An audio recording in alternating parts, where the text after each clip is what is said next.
আজকে বেশি অসুস্থ মারা গেল। আমি আর বিচার চাই দেশের কাছে, সারা দেশবাসীর কাছে। আমার সন্তান হত্যার বিচার চাই আমি। জানিনকে হত্যা করে বিলাল, আফতার, মোখলেসার, মজিবর, আলতাফ। এই মারপিট রক্ষা করবার জন্য আমার ভাতিজা আগিয়ে যায়। তাকে বিদেশি এত বড় লাইট দিয়ে বুকে পাঁজরে অনেক বেধরম মারপিট করে।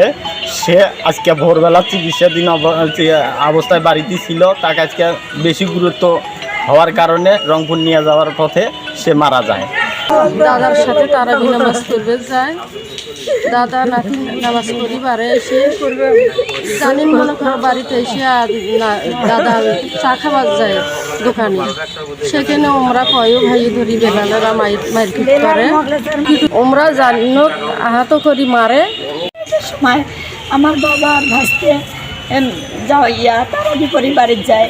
বাড়ি যাওয়ার সময় দিলাম, তারপরে মজিবর মোগলেসারেরা কয়েক ভাই, মানে 7 ভাই, ওরা 7 ভাই মিলি আমার বাবাকে ধরে। বাবাকে যখন ধরে দাদাকে রক্ষা করার জন্য নাতি যায়, আমার বাঁচতে ধরে ওরা ধরে মারপিট করে। আমার থেকে সহ্য করতে পারে নাই, দৌড়ে দাদাকে ধরতে চায়। ছেলেকে ইচ্ছা করে লাইট দিয়ে, হাত দিয়ে ঘুষি, লাথি, বিভিন্ন রকমের মারা গেল। আমি আর বিচার চাই দেশের কাছে, সারা দেশবাসীর কাছে।